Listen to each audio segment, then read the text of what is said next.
सुगंधा और उसकी सास कांता के बीच एक अजीब सी जंग रहती थी। ये जंग थी किचन में कौन ज्यादा अच्छा काम करेगा और घर के सदस्यों के दिल जीतेगा। और उनकी इस जंग में हमेशा कुर्बान होते थे उनके दोनों पति। कैसे? आइए देखते हैं इस किचन पॉलिटिक्स की कहानी में। एक दिन किचन में, माँ जी, आज मैं बना रही हूँ मेथी की सब्जी। इस खाने से घर वालों के पेट की सारी समस्या खत्म हो जाएगी। और मैं बना रही हूँ तड़के वाली छाछ, जिसे पीते ही गैस की समस्या कभी नहीं होगी। दोनों अपने अपने खाने को लेकर टेबल पर पहुंच जाती हैं। तभी सुगंधा के ससुर उसकी बनाई सब्जी की तारीफ कर देते हैं।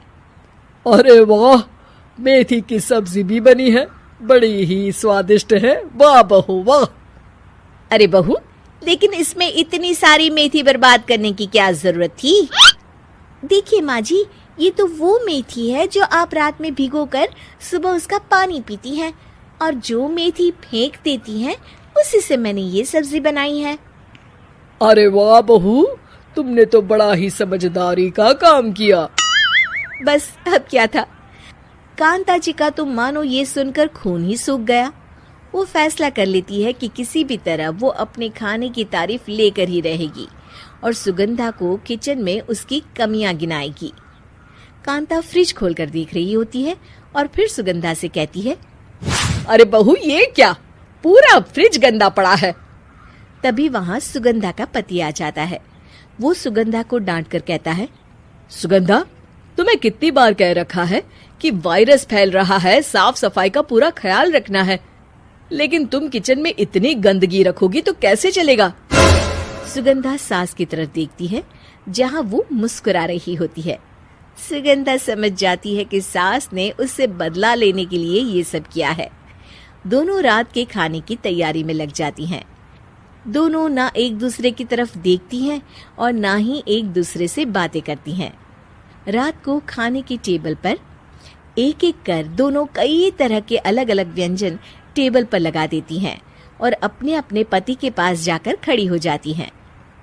अरे खाइए जी खाइए, मैंने बड़ी मेहनत से बनाया है। प्लेट में वो खाना डालती हैं। सुगंधा भी दोनों की प्लेट में खाना डालते हुए कहती है, बड़ी ही मेहनत लगी है इस खाने को बनाने में। हाँ, दोनों को ना चाहते हुए भी सारा खाना खाना पड़ता है। कहीं दही तो कहीं मलाई तो कहीं मसाला। और इन सब के बाद दोनों बड़ी ही मुश्किल से अपने कमरे में सोने जाते हैं। लेकिन अगली सुबह सुगंधा का पति चिल्ला रहा होता है, हाय रे, हाय मेरा तो पेट खराब हो गया, हाय माँ बहुत दर्द हो रहा है। तो वहीं कांता के कमरे से भी कुछ ऐसी ही आवाज आने लगती है।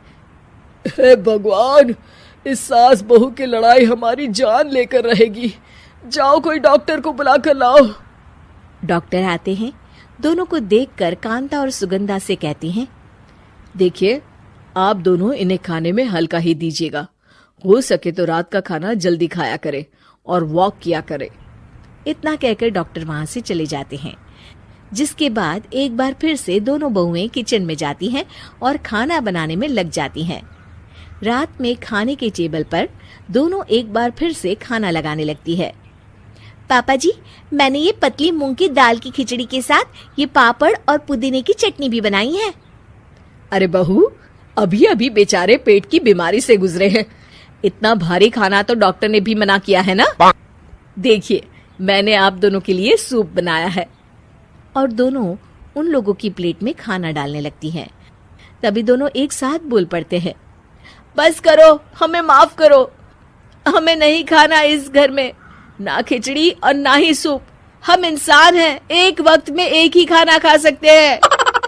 बस करो, हमें माफ करो, हमें नहीं खाना इस घर में ना खिचड़ी और ना ही सूप। हम इंसान हैं, एक वक्त में एक ही खाना खा सकते हैं। इतना कहकर वो दोनों वहां से चले जाते हैं। कहानी का अंत। आप लोग उम्मीद कर रहे होंगे कि अंत में सब ठीक हो जाएगा।